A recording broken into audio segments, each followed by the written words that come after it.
Você sabia que a música sertaneja é racista? Pois é, a esquerda diz que sim. Este é o Visão Libertária, sua fonte de informações descentralizadas e distribuídas. Se você ainda não viu nenhum comentário ou postagem de páginas e jornais progressistas na internet difamando a música sertaneja, vamos fazer uma breve contextualização. Nos últimos anos, popularizou-se no meio esquerdista um ódio descabido, desproporcional e desonesto contra os artistas sertanejos.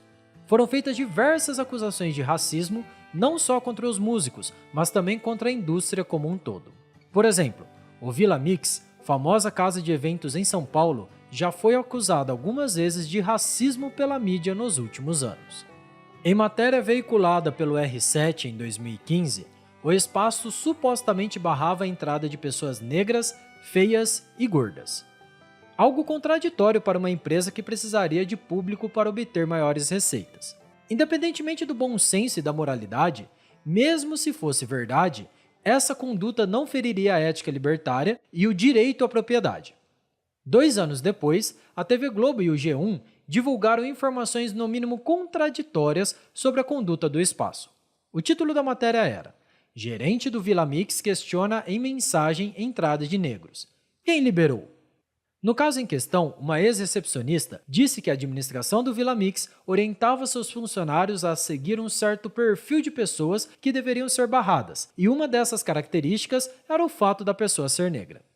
O mais curioso era que a própria ex-funcionária que estava denunciando a empresa era negra e trabalhava há 2 anos no estabelecimento. Bom, se a administração não gostava de entrada de pessoas negras, por que razão ela teria uma mulher negra na sua equipe?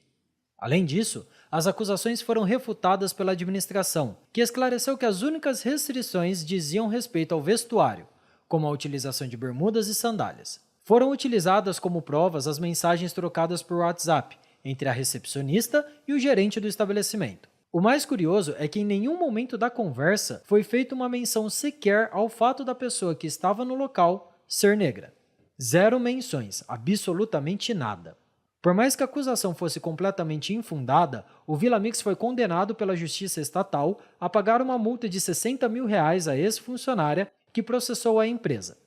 Ademais, a Globo SP e o G1 também não foram contestadas por nenhuma agência de fact-checking. Fora os casos judiciais, as mídias esquerdistas online e os pseudos intelectuais universitários também aderiram à moda de difamar a música sertaneja.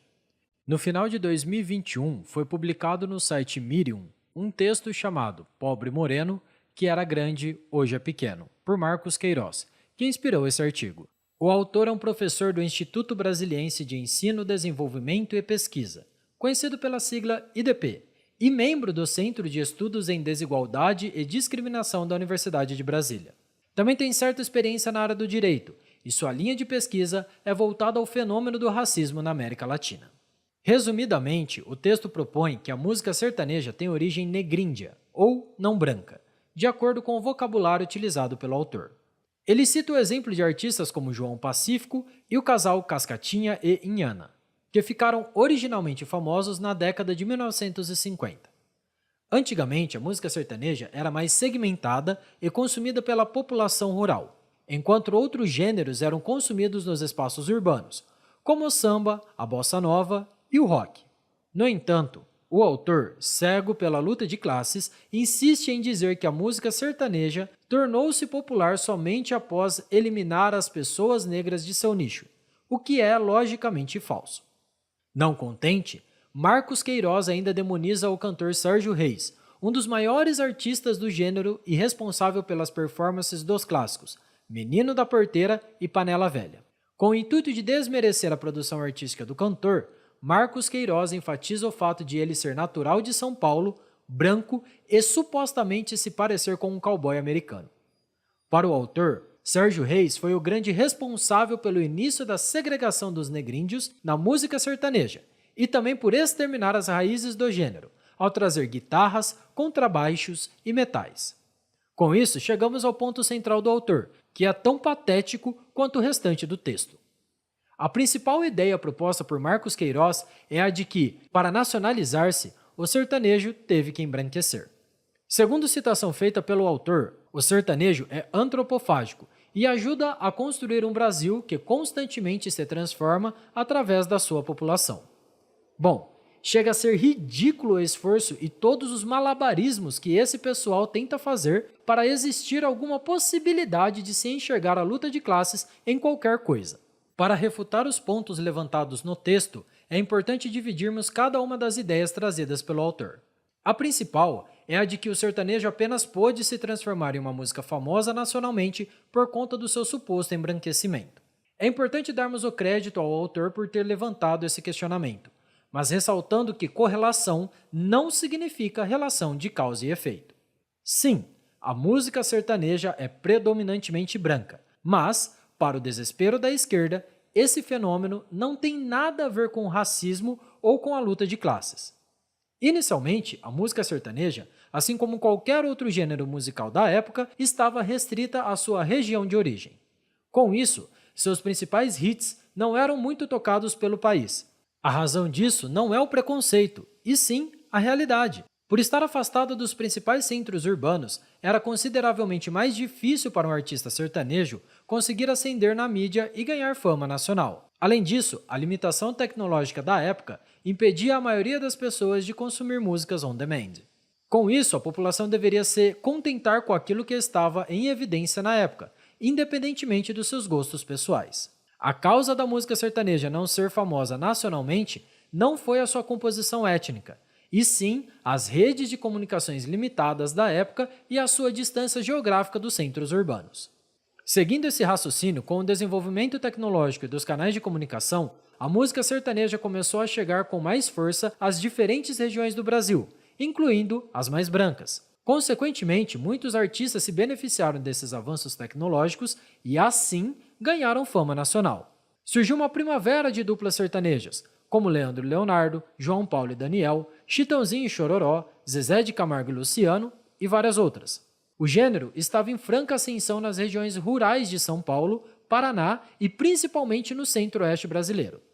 Coincidentemente, essas regiões possuem grande maioria de brancos. Por exemplo, a ancestralidade europeia da população de Goiás é de 83,7%, enquanto a africana é apenas de 13,3% e a indígena de 3%. O Mato Grosso do Sul possui um percentual negríndio um pouco maior, 25%, segundo o IBGE.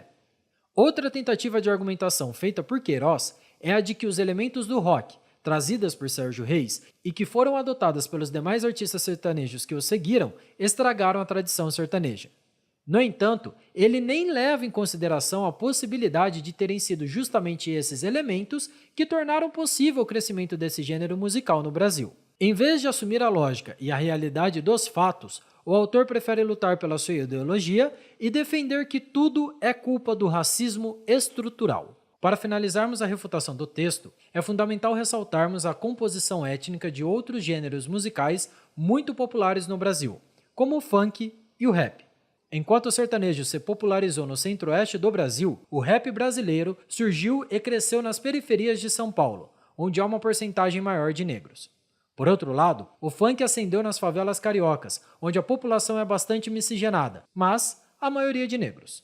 Com o tempo, esses três gêneros musicais ganharam tanta repercussão no espaço nacional que os mais variados grupos étnicos entraram nos seus respectivos processos produtivos. Por exemplo, hoje em dia, Thierry é um dos mais famosos cantores sertanejos, sendo baiano e não branco. Felipe Ret é um dos mais famosos rappers do Brasil, sendo carioca e branco. Ao contrário do que pensa a esquerda, os gostos musicais não são determinados pelo meio ou pela etnia, pelo menos não no Brasil. A tendência é a difusão deles entre as mais diversas camadas da sociedade, conforme ganham repercussão na mídia. Acreditamos que essa breve análise é suficiente para perceber o quão raso é o texto, assim como o projeto de tese que ela tenta defender. Caso tenha curiosidade para ler o texto na íntegra, o link está aqui na descrição do vídeo. A verdade é que uma tese tão esdrúxula quanto a apresentada é muito dificilmente defendida. Ademais, os ataques à música sertaneja não começaram com a popularização das duplas brancas nos anos 80 e 90, e sim há poucos anos. Nos últimos 5 anos, os ataques da inteligência esquerdista aos artistas sertanejos foram aumentando gradativamente. Por exemplo, A falecida cantora Marília Mendonça foi acusada de transfobia e muitas pessoas da bolha progressista comemoraram a sua trágica morte. Além disso, uma participante do último BBB, Nayara Azevedo, também integra a extensa lista de cancelados pela esquerda. Tudo indica que o motivo desse ódio é a tendência mais conservadora dos artistas sertanejos. Desde 2018, muitos artistas do gênero, como Gustavo Lima e Zezé de Camargo, declararam apoio ao atual presidente Jair Bolsonaro. Além disso, não é tão comum o apoio deles às pautas progressistas, como é em outros gêneros, como o MPB e o rap. Muito provavelmente, essa é a causa do ódio esquerdista. O seguinte trecho de uma matéria recentemente veiculada pelo UOL comprova esse pensamento no meio esquerdista. Citação: Felipe Neto entrou em uma briga com os artistas do sertanejo ao desafiá-los a se posicionar em relação ao governo de Jair Bolsonaro. O youtuber criticou a falta de posicionamento político dos cantores e cantoras em meio à pandemia, diferentemente de artistas de outros ritmos, como Anitta e Nando Reis. Fim da citação. É nítida a cobrança que a mídia faz aos artistas sertanejos para que eles comprem as narrativas deles, assim como seus colegas de outros gêneros musicais. Felizmente, isso ainda não acontece com frequência. O mais engraçado disso tudo é a contradição dos militantes. Ao mesmo tempo que a militância progressista se esforça para difamar a música sertaneja, ela também faz uma ressalva às artistas mulheres. Que belo cancelamento seletivo, não é? Há quem diga que isso é feminejo. Essa é nova. Para não deixar passar batido, os ataques progressistas ao gênero também citam as questões de latifúndio e do agronegócio, injustificadamente demonizadas pela esquerda. A bolha progressista continua a flutuar bem longe da realidade, e quanto antes ela estourar, melhor para o Brasil. Obrigado pela sua audiência. Esse artigo foi sugerido e escrito por Pepe D'Ambrosio, revisado por Paulo Almeida e narrado por Coreia com K. Se você gostou desse vídeo, clique no ícone de curtir abaixo e compartilhe o vídeo em sua rede social. Se você deseja ser notificado de outros vídeos, clique em se inscrever e depois no ícone da campainha. Até a próxima!